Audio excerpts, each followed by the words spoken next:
It will Right. be it will be better marinated after a half hour. After a half hour. All right, let's fire this up. All right. I'm here with the man, the legend, Brett Parkle. How you doing back in Iowa? Everything's good here. We're still live. Not doing any judo at the moment, but that might be changing here in about a week. So we might be back on the mats in a week. Right. I saw on your Facebook page that you're moving to a new gym. We are. Um, we are moving in with No Coast Brazilian Jiu-Jitsu. Oh, okay. I think So, it'll be a much better pairing. The folks at Farrell's were good. I have a good relationship with those people, but Taekwondo and Judo is not necessarily the good marriage that Jiu-Jitsu and Judo is. So oh, I think everybody's looking forward to this blend. right. I guess so. I mean, they're both athletic activities, but there's probably not a lot of technique that you could tie together aside from just basic balance and stability. Yeah, I've trained some Taekwondo people, and their balance is always really good. But that's about as far as it goes. Is you cross over and that are useful. Oh, that's about as far as it goes. And Uh, they were all to a T, very respectful, good human beings too. So I didn't, they were good people, but not too many Taekwondo people wanted to do judo, and no judo people wanted to do Taekwondo. So there just wasn't oh, I no see. crossover really. No So I think crossover. at No Coast we're going to see lots of crossover with judo people wanting to do jujitsu and jujitsu people that are looking forward to doing judo. So yeah, it should be really cool. That's an awesome idea. Um, so I loved your video, your foot sweep videos. Uh, During COVID, yeah, during COVID, are we all past that, or can we still see some of those in the future? you might see some more, but I mean, I don't have 50 foot sweep drills you can do at home. But those were all things that I learned from people that I learned judo from in Oklahoma that I remembered. And I actually do a lot of those things on a normal basis, certainly opening doors and pushing chairs in or pulling chairs out from tables. I always use my feet to do those things. The days of me banging Diashi barais inside door frames, I don't do that on a regular basis anymore. That is a very good drill, and it comes from Carl Geist down in Houston is where that drill came from. Oh, really? I learned that from a Carl Geist student a long time ago, and yeah, Geist was kind of an interesting fellow. But he created a lot of really good judo athletes. He's been dead for a while now. Oh, really? Yeah, because foot sweeps were never my strong point. I think my foot sweeps were more like wrestling foot sweeps that aren't really foot sweeps, but just to move the foot to like so you could grab it, but not to actually cleanly clear and secure the fall. I had a So I good coach. definitely need to work more with the base of my foot, like you explained. Yeah, I think I don't know, it's like any other judo technique. Certain people get an affinity for one technique over the other. And early in my judo life, I got exposed to a guy who was a really, really good foot sweep artist. And I was just always just super impressed with the way he could foot sweep people. So I was working on foot sweeps as a white belt Hmm. pretty earnestly. So I've just always liked him. I think it's not my best technique, but it is my favorite way to throw somebody. It does make you look like kind of a Zen master. It's like I beat you with so little effort, but it takes so It's much timing and thought involved in it. But it looks like you're just a god.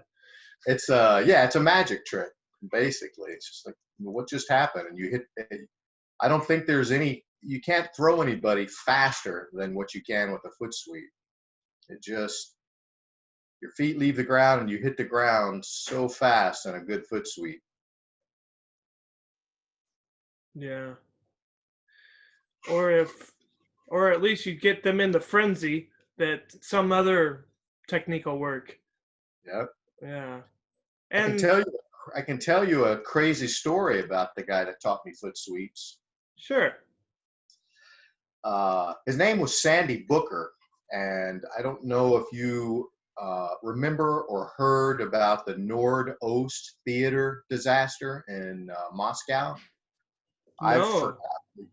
early 90s. I can't remember the year anymore, but there was a time where the Chechens were coming into Russia and causing all kinds of problems.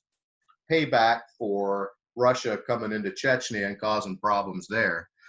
But this friend of mine, he's the only American. There was one American that died in that Nord-Ost theater hostage situation, and it was Sandy Booker from Sooner Judo Club in Norman, and that's the guy that taught me how to foot sweep.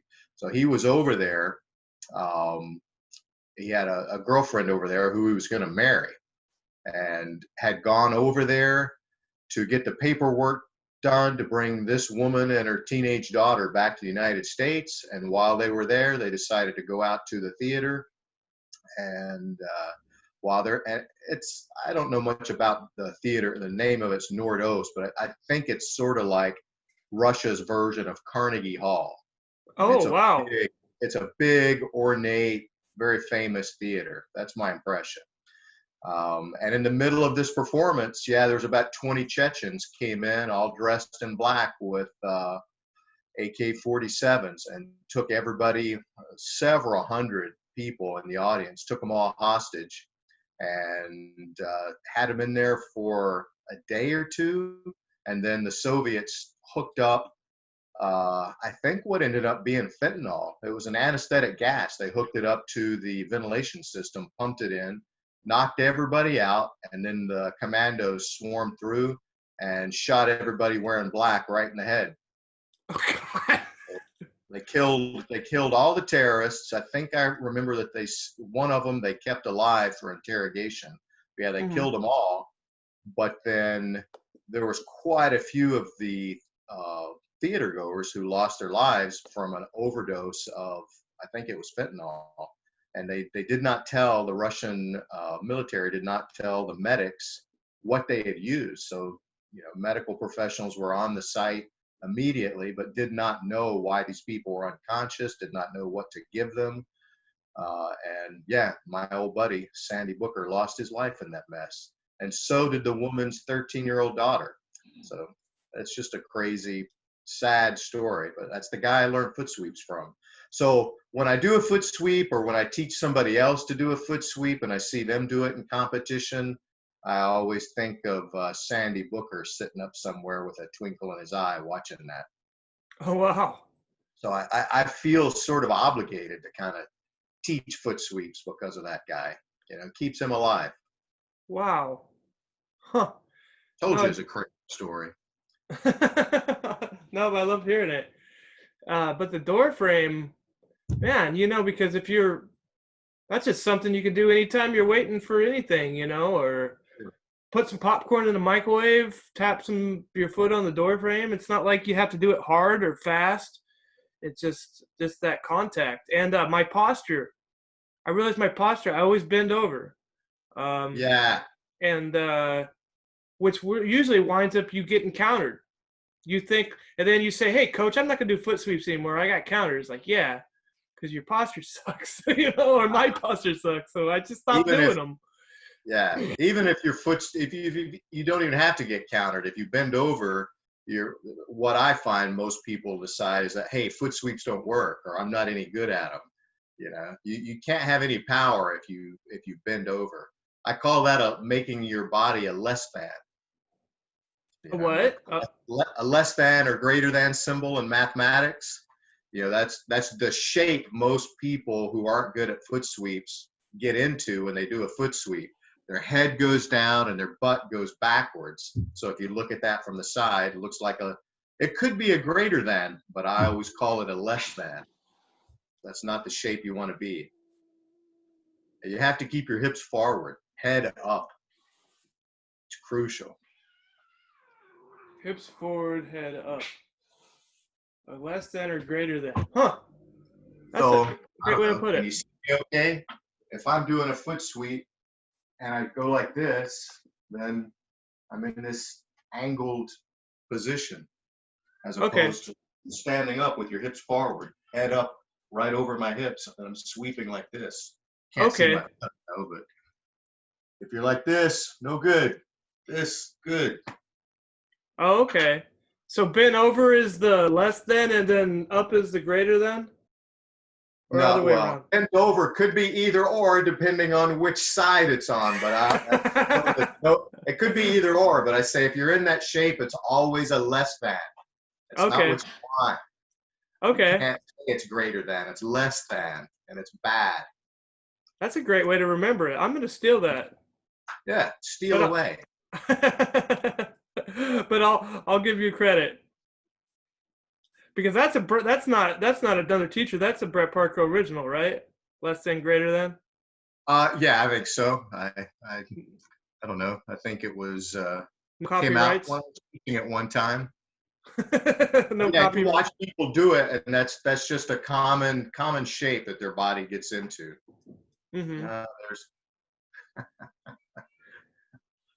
I laugh at these quick changes. Yeah. So do you see your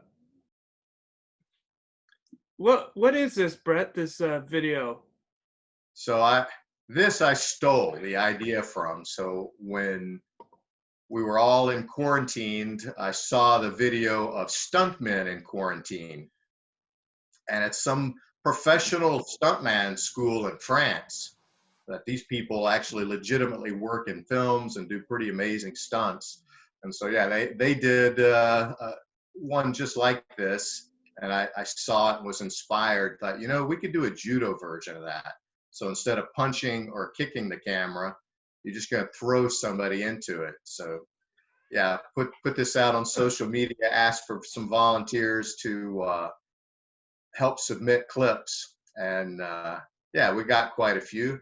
You find there's a difference between professional stuntmen and women who work in film and understand acting and filmmaking, and the average judo person does neither of those things. So it took the directing of it was a lot more difficult than I expected it to be.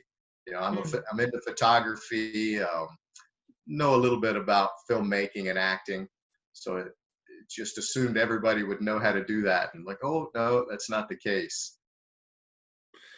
Well, I mean, anything with that many people involved, and you gave everybody like kind of the freedom to, try stuff, but you kind of wanted it to like actually, what's the word? Be sync up, make some kind of sense. Yeah, at least That's continuity challenging. to it. Continuity, yeah. Most people just assume that, oh, all I got to do is think of a kind of a entertaining skit, and I'll have some dialogue, and then I'll just throw somebody. And like, no, that's not what we're trying to do. You have to throw the person into the camera, and you have to pretend like you got hit by the person in the throw that happened right before you. So it took a few times to explain that to people, but then, and there were a few people like yourself, you do a lot of video, you knew right off the bat what to do. But I had to use yours in a creative way just because you had to do it solo. And there was a couple of, Stephen Kofer up in New York had to do a solo one. But you guys both did a really great job with it. It was funny. I laughed and laughed putting this together. This guy here, can you see the guy, the bald guy in the black shirt? Yeah. Yeah, that's one of Neil Adams' guys over in England. Oh, really?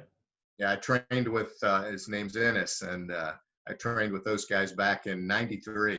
So it was cool to have some international participation in that. Right, and then there's Grant. Grant's in Japan too. Yeah. And you know what? Ken's the one before that. Ken's with his daughter. She's a little stud, and that was actually a really good one too. I was surprised. I don't know whether that's luck or Ken knows something about cinematography, because I thought that one was really good too. I don't think he knows much about cinematography, but he's certainly got some acting chops. Oh, Yeah, really? yeah. The first submission was the Having that camera way up on water a was jack. really good. But once he understood what we needed, yeah, his I think is my favorite. The beer bottle, the beer spilling on his face. It makes me laugh every time. Yeah. Oh, is that beer? I just thought it was water. It just happened so quick. Yeah, he's got like a bottle of beer in his hand. Oh, comes back in. That kid right there from Sioux Falls also has a nice sound when he gets thrown. It's like oomph. And then there's Gabriel in France. He gets a hang glider, a Was that paraglider. was that Gabriel? Yeah, yeah, that's in Annecy, France, up on the side of a mountain. Oh, Yeah, wow. his girlfriend says something in French. I have no idea uh, what she's saying. Oh, was that French? Okay, yeah, that's it. I couldn't see his face. And Yeah, that's it right there. that hang glider, I'm sure, was just a little extra flavor. I don't know, think they planned that. I think he hired a group of paragliders. Yeah, they were just up there flying around, and he did intentionally wait until that guy was in the background. So Oh, really? yeah, that was pretty good. That's John Servan, San Jose alum, right there. That's Russ Little out of St. Louis, his daughter. And there's Sambo Steve right there, solo act. Really good acting chops. I like everybody tried to put the surprise in. Like you thought it was going to be this, and well, that yeah, I and like then the audio on that one with Why I Oughta. And then yeah, yours is I like yours and the Wazari Come On rep at the end. It's a good way to close it out. yeah, I was like trying to find a place where there wasn't a lot of traffic because a lot of people were actually hiking. I did get busted one time. I mean, not like in trouble, but I was like, "Hey, What are you doing? konnichiwa." They were like, and Japanese people, they kind of ignore you if you're doing something kind of weird as long as nothing's on camera. And I did have my cell phone set up, but I don't think they noticed it. But it's in You the would think woods. they've got to at least be familiar with the idea of a judo hermit up in the mountains training. Right. Yeah. They're going to know what the gi is when you got that on. I would think. Though I think I should have went full gi. It's half or nothing. I think I might as well wear the whole deal. But I didn't want to get it muddy. But Yeah. life's too Uh, short. I have my nicest gi has a little mud stain on the back of it from one of my early urban judo shots. Oh, And that's right, the urban judo. I learned, yeah, when you're doing stuff outside, don't wear your nice gi because you might not get those stains out if it's on grass. Oh, right, yeah. I wish I could find those. I'll have to show those next time because you have these awesome shots, um, just like caught really still frame. And who was that? The silver medalist that came into town, and you guys went into a abandoned factory or something, or Oh, yeah, that's Lynn Rothke. yeah, that was really cool, and she seemed super down for that. Oh yeah, yeah, she had a good time, yeah, that was cool to have an athlete of her caliber participate. So it's been a long time since I've done a urban judo shoot. I need to kind of get back on that. Keep cranking those out. They're a lot of fun. The images are great. So I print those out, 2 foot by 3 foot images, and hang them in my dojo. So I've got about a dozen of them so far. So it's a fun way to combine two of my passions, judo and photography. Well, I mean, and you do really great things. I mean, it's so great that you get actual photos, like, and really good photos of these events in Iowa, especially for judo, because judo's so kind of well, it's not there's not a lot of judo in Iowa. It's kind of obscure, and we gotta It's show undercovered. people. Yeah, Yeah. media is not going to show up. The Des Moines Register doesn't send pro photographers to cover judo competitions. So um, I'm happy to try to get some good images of these events. And you got some amazing. I wish I had. I don't want to. That one you got with me and Gabriel, where he was Zuchi me, and I was trying to like pick him up. That was like National Geographic. That was like that, and Gabriel was on that. Sports Illustrated, maybe. Yeah. Well, I guess yeah. It depends on how you spin it. But yeah, and Gabriel was the guy in France that had the paraglider and threw his girlfriend, or his girlfriend his girlfriend threw him, right? That was the surprise. Yeah. I think it had to be that way for a lot of people, just because you're quarantined by yourself, and your significant other doesn't necessarily do judo, so you can't be throwing them around. Oh, here's the action shots with the adults. Yeah. Oh, I think the shot of Gabriel is in this series, although it looks like, oh no, there's some seniors in there. Oh, okay. So that's that. I remember Matt McCormick. He beat me twice. And Zach trained with us. Okay. Yeah, and that kid in the middle in the brown belt, he's like 16 years old. Oh, is that the kid from Kansas City? Yeah, welcome, Matt. Steve Scott and Kenny Brinks athlete. Yeah, he's hell on wheels. I saw him. He was there. I actually went down, in the lower weight class because I thought I'd get more matches.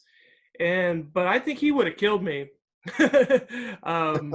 Yeah, I haven't seen him lose yet. He's pretty good. He's pretty talented. And he's like really nice. Yeah, there was one other bigger kid, and you could tell he was obviously like terrified.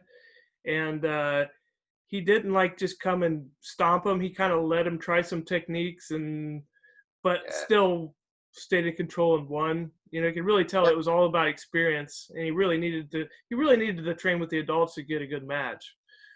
Yeah.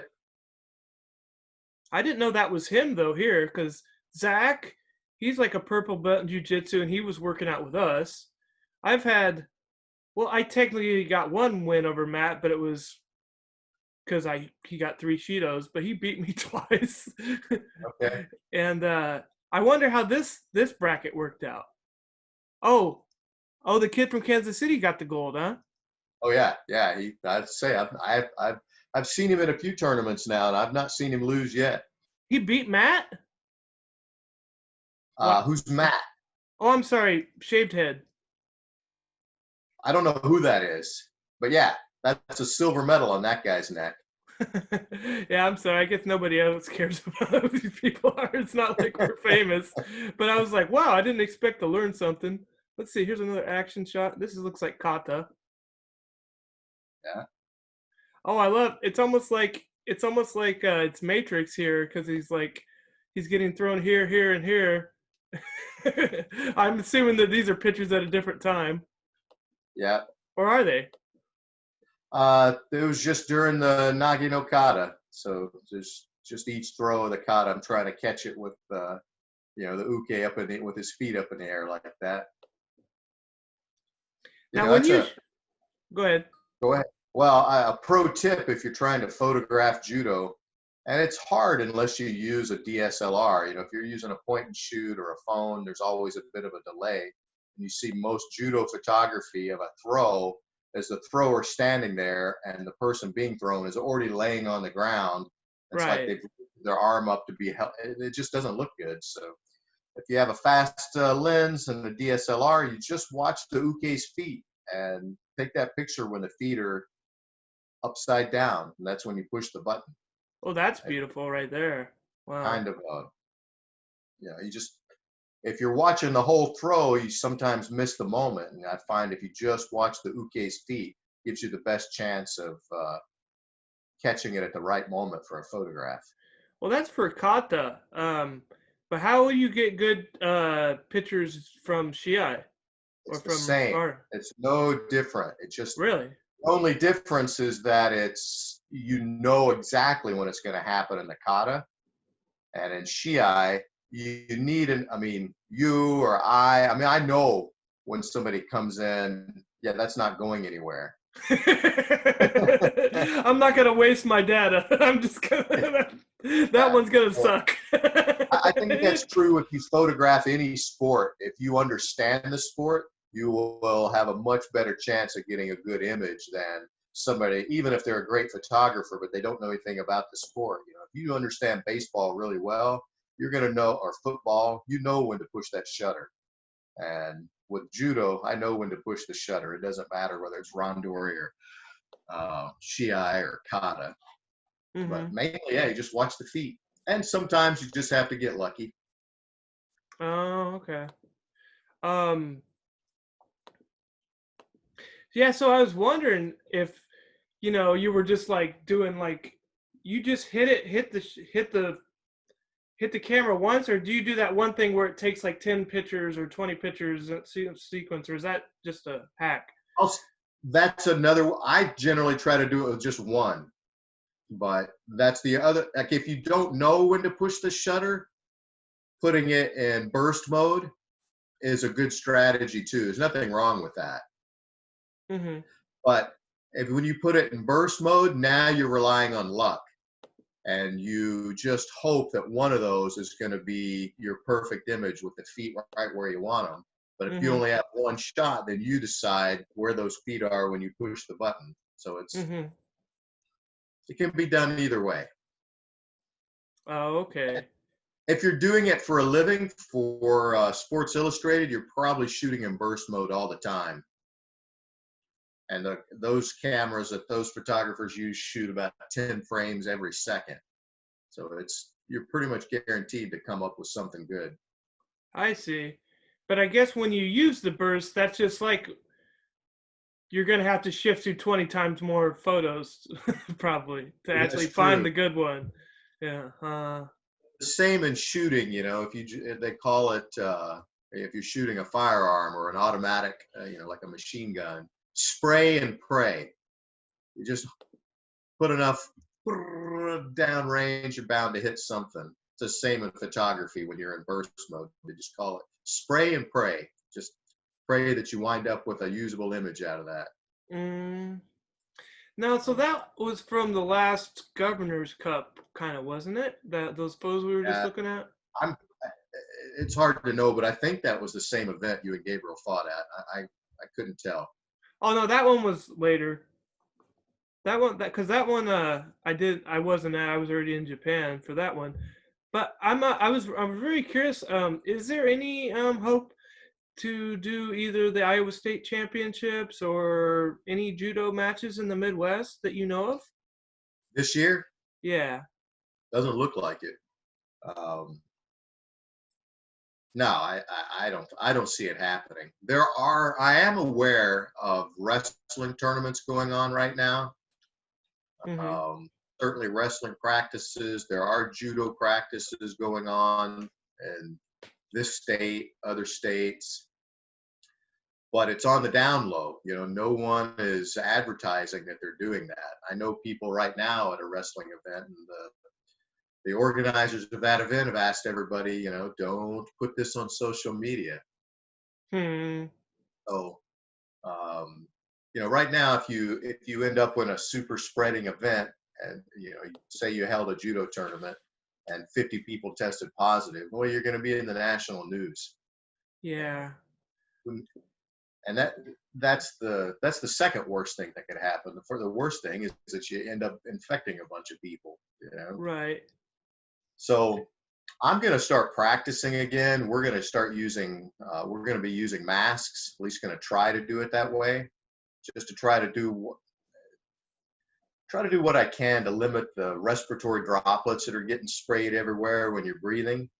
I Mhm. mean, but there's no way to do a grappling sport. It doesn't matter, judo, jiu-jitsu, wrestling, boxing. I mean, you're up in somebody's face and everybody's breathing hard, and you're in an indoor space. There's no way to do it safely. So I think everybody's just sort of willing to roll the dice. They're tired of being locked up. So we'll take whatever precautions we can, wear a mask, hopefully limit some of the droplets. And if you get sick, then maybe that's the difference between having mild symptoms or a mild case of this thing. I kind of feel like there is a difference in when you get exposed, if you wind up with your first dose of that virus being like hundreds of thousands of those particles you breathe in, well, then now Hmm. you're going to have a bad case of it. Whereas if you only get 1,000 of them, you're still going to get sick, but maybe you have mild symptoms. So I feel like the masks help in limiting viral load, what they're calling viral load. Mm. They're bound to knock it down. Some people say, oh, these masks don't stop anything. You can spray water through a mask and you see that the spray is going all the way through these cloth masks. But if you look at that same mask and then it will be wet, that means some of that water didn't make it all the way through. Oh, that's So a good it's point. Yeah, obviously not everything made it through. right. I So if yeah, you're stopping 5% or 10% of the moisture going through, to me, it's worth doing. That you're doing something to yeah. stop it. I guess you could Uh, write it off too as a respiratory training too, because you have to work a little harder, but take that into consideration while people get hot. that's how I'm selling it to people right now. And no, I have gotten zero pushback on this idea. Yeah, we're going to do judo and we're going to wear masks. Not a single person has said, "Hey, Brett, masks are stupid. They don't do anything. I don't want to wear a mask. It's hot." Not a single person has said that in my judo club. So I think people who are in judo and combat sports in general are a little tougher than the average person and aren't going to start crying just because they got a piece of cloth up their mask. But or on the face. But I haven't done judo in a mask, and I've climbed. I've been to the climbing gym and wearing a mask, and it wasn't pleasant. I mean, when you really start huffing and puffing, it really heats up the air that you're breathing in, and you Yeah, just want to rip that thing off just to get some cool air in. So yeah. I might abandon it myself if we get in there. Judo rondor is way harder than climbing, so Oh, we'll really? see what happens. Mhm. We'll see. But no, I don't think there's gonna. I'm not gonna host any events. Um, no tournaments, not until there's either herd immunity or a vaccine. It's just no way. Well, I They're not think, holding the Olympics. What are you doing holding a local judo tournament if they're canceling the Olympics? What's well, the point? I've gotten like really bad colds from tournaments so many times, or I got the flu once at a wrestling tournament, and I usually have a pretty good immune system because not just all the people. I mean, there is a lot of people, and you're close to a lot of people, but you're just sitting that around all day in your sweat, and your body temperature lowers, just makes you more susceptible for anything nasty that wants to destroy your body. So that definitely makes sense. Whereas a practice, you could always shower immediately after. You know the people around you. So I think it is a considerable less risk, but it's definitely got to be a risk, yeah.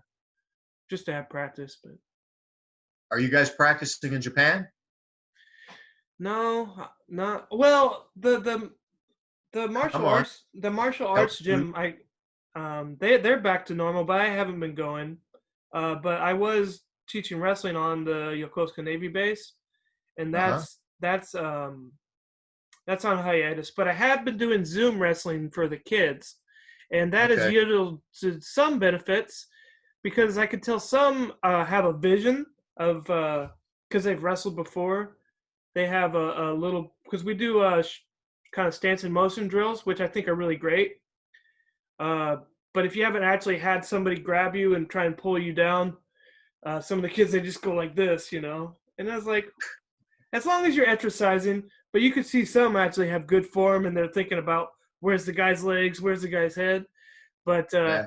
that's something that you got to build in person. But I think once they have that, I have found like we've been able to kind of fine tune it a little bit with Zoom. I mean, basically just trying to keep everybody active, keep them thinking about staying in shape, and maybe so when they come back, they'll have stuff that they want to try. You can't imagine that it's going to be keep you on a high level of practice, but I think it's helping. I think it's a good concept. I personally, I haven't done anything on Zoom. I just like it. What's the point? And in my situation, I don't run a professional gym. I don't. I mean, the gym we were in, Farrell's, closed down for COVID, and then at the same time gave me notice that they were going to be kicking us out anyway.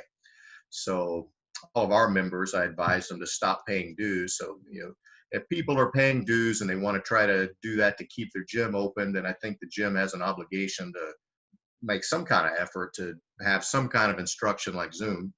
But in our Hmm. situation, nobody was paying, and people were asking, "Are you going to start making technique videos and teaching online?" Like, uh, people way better than me have got YouTube saturated with technique video. It just seems like just go watch Steve Scott's channel.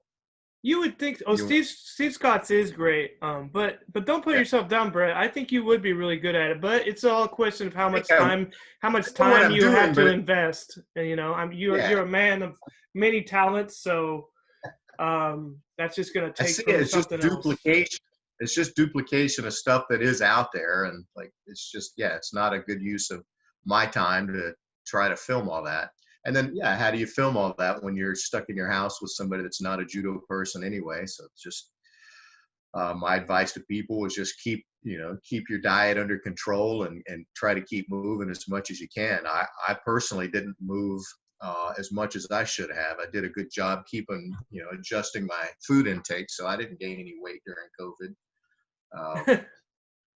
But I did work out. Like I thought, oh, I'll just run and lift weights. So I hardly did any of that. I just started running a couple weeks ago. Hmm. So yeah, I got a lot of reading done during COVID. Like I reignited my reading bug. Oh, So cool. that's mainly all I did. I've not been doing any judo. Uh, I've been to a couple outdoor climbing trips, so gotten some of those in, but I don't even like to go into the indoor gym right now. Hmm. Well, I'm really excited to know that you guys are open back up and taking precaution. I hope I can get back with you and know about how the new location's going and maybe see some pictures or videos of practice. There'll be some of that. I don't know, might have to be like these wrestling and just sort of keep, I don't know whether you should publicize that you're rolling around with people in distances closer than 6 feet. Okay. So it seems like everybody's working out right now, but nobody's sort of advertising that. Okay. But yeah, the new place ought to be great. I think we're going to wind up with a bigger floor area than we had before. And I know that there's a lot of the jiu-jitsu community who are pretty excited about being able to do some stand-up. So it should be good. I just hope the virus continues to evolve in a less deadly and form, which is typically what viruses seem like they do. Um, if they evolve into deadlier and deadlier, then they uh, don't spread their DNA as easy. The host dies, the virus dies. Oh, so So if they that's kill everybody, then they die too. I didn't think about wow. that's the evolution of a virus. That's why Ebola is not everywhere. Ebola kills you right away. It's super Because bad. It's so bad it can't really spread very far. oh my god, I didn't. You get Oh one. wow. That's just the way it is. The 1918. They said that's what happened. It just evolved. It never went away. It just evolved into a form that just didn't kill anybody anymore. And that's what viruses do. Success is how they stay alive. They have to evolve in a way that doesn't kill their hosts. Wow. So that just takes a year or two for that to happen. I didn't expect to learn that today. That's Yeah, there you amazing. go. That's amazing. I'm so glad I got the chance to talk with you. I don't want those fajitas to get too cold, so I'll let you go. But I hope I can get All right. back with you soon. Yeah, anytime. All right. So next time we'll tee up some of those urban judo images, and I'll tell you a couple other stories. So the Sandy Booker, that was your story for today. Why I like foot sweeps. Yeah. You should write a book, Brett. You should write a book if you haven't Maybe already. someday I will. No, I haven't, but someday I will. It was an idea I had years ago to write a book about the history of judo in Iowa, and I'm still Oh, interested in doing that. Except I waited too late. When I was thinking about that, that was like 20 years ago, and there are three people that would be in the book that are now dead. I can't talk to them. Frankie Williams. I don't know if you knew Frankie Williams up in Sioux City. That guy was Who knows how, I mean, the guy would have known a ton. He was just an old time judo guy from Iowa, Claude Whitehill up in Fort Dodge, and then Louis Carta in Council Bluffs. And those were kind of the three elder statesmen of judo when I moved to Iowa in 1992. And yeah, they're all gone. And I'm not even sure who their students were. I know some of Frankie Williams' students that would know some of the stories, but yeah, I it'd be do know nice if to have you, a yeah, that would be amazing. I it's a think, small audience, but the people in Iowa, I think, would like to read it. There'd be a few people that'd be interested to know it. yeah. I mean, there's only a few spots, whether it's Ames or Sioux City. Like I kind of tried to do something in Iowa City with the university there, but I think the more we connect, I think the stronger it'll be. Like, or at least Yeah, people be more enjoyable. People will be able to, you know, learn that aspect of the game. Everybody's doing jujitsu, which is great, but yeah, I just think it's another skill that would be great, and it has a long history. So, yeah, but history's good. I think the older people get, the more interested in history they get. true, true. Yeah, I, who I, cares when you're I always, young? yeah, I didn't either. I didn't either. But yeah, the older I get, the more interested I get, and then you realize people start ticking off that, well, then those stories are gone. It's too late to interview them now. So things like this, conversations you have with somebody are worth having, just to learn stories from different people, and nice to know that kind of stuff. Definitely, definitely. Well, have a nice dinner. Don't give up on that book idea. I want to hear more about it. Let's get back Okay. together in a little after a while. All right. Sounds good. Good chatting with you, Cole. You too, Brett.